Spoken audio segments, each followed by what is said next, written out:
Hi guys, welcome to another audio video, and I'll be reading 1 Samuel 8 of the King James Version Bible, and it reads, "And it came to pass when Samuel was old that he made his sons judges over Israel. Now the name of his firstborn was Joel, and the name of his second Abiah.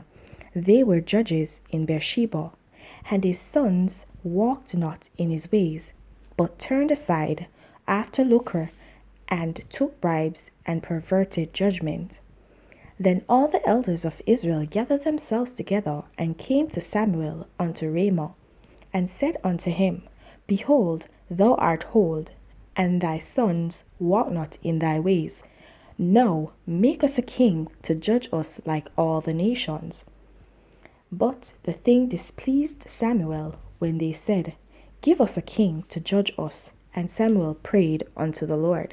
And the Lord said unto Samuel, Hearken unto the voice of the people in all that they say unto thee. For they have not rejected thee, but they have rejected me, that I should not reign over them, according to all the works which they have done since the day that I brought them out of Egypt, even unto this day, wherewith they have forsaken me and served other gods, so do they also unto thee. Now therefore hearken unto their voice, howbeit yet protest solemnly unto them, and shew them the manner of the king that shall reign over them. And Samuel took all the words of the Lord unto the people that asked of him a king. And he said, This will be the manner of the king that shall reign over you. He will take your sons and appoint them for himself, for his chariots, and to be his horsemen, and some shall run before his chariots. And he will appoint him captains over thousands and captains over fifties, and will set them to heir his ground, and to reap his harvest, and to make his instruments of war and instruments of his chariots. And he will take your daughters to be confectionaries, and to be cooks, and to be bakers. And he will take your fields, and your vineyards, and your oliveyards, even the best of them, and give them to his servants. And he will take the tenth of your seed, and of your vineyards, and give to his officers and to his servants. And he will take your men servants, and your maid servants, and your goodliest young men, and your asses, and put them to his work. He will take the tenth of your sheep, and ye shall be his servants. And ye shall cry out in the day because of your king which ye shall have chosen you, and the Lord will not hear you in that day. Nevertheless, the people refused to obey the voice of Samuel, and they said, Nay, but we will have a king over us, that we also may be like all the nations, that our king may judge us, and go out before us, and fight our battles. And Samuel heard all the words of the people, and he rehearsed them in the ears of the Lord. And the Lord said to Samuel, Hearken unto their voice, and make them a king. And Samuel said unto the men of Israel, Go ye every man into his city. Alright guys, so there's something very important in this chapter here. The children of Israel are demanding a king. And they're demanding a king because they've never had a king before. They've had rulers, yes, they've had princes basically ruling over them as rulers, segregated, but they've never had a king to rule over them. So every man did according to his own way.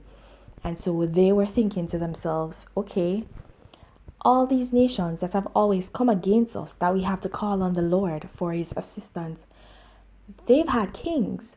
So we should have kings also to rule over us, okay, and to lead us in battle.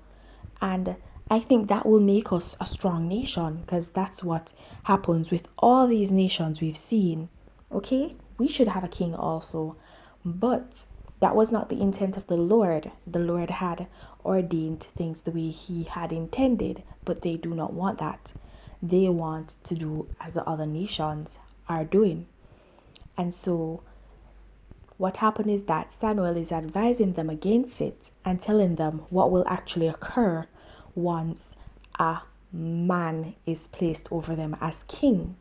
Okay, where they're no longer under basically the rulership of God, but under the rulership of a king. Okay, and the thing is that God wanted them to be under the rulership of God, where He would actually let the priests judge, and the princes and the captains of the thousands and the hundreds would actually rule over small matters of state. Okay, but they did not want that.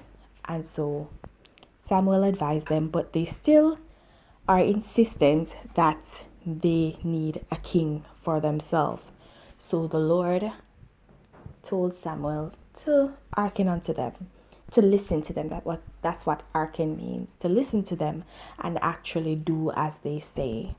Okay, and so we see here where he said, okay, go back to your cities. So he's thinking, and basically he's planning who should be. It's a time to contemplate and think, right? So that's what he's doing at this point in time, and he sends them and say, go every man unto his city. He's sending them so that he can think on how they will actually get a king, how they will actually choose a king. Okay, he needed time to think, and sometimes we all need time to sit and think and contemplate on our course of action that we need to take, the next step that we need to take, okay, in order to get to whatever goal we want to achieve. And that's just something very important. Okay, sometimes you just need to sit and think and contemplate on your next step, not just rush ahead and do stuff, okay, but to think and ponder on it for a while. All right, guys. All right, so guys, I'm gonna leave you right there. Please don't forget to like, subscribe, and hit that notification so you're alerted to whenever a new audio video is posted. Also, guys, please remember to share your thoughts, your comments, and your revelations down below in the comment section. And remember, if you have any questions, you can always hit me up. My link is down below in the description. Okay, keep your salvation, and if you've not yet gained it, then seek it. There's no better time to begin than the present. Have yourself a blessed day. Bye.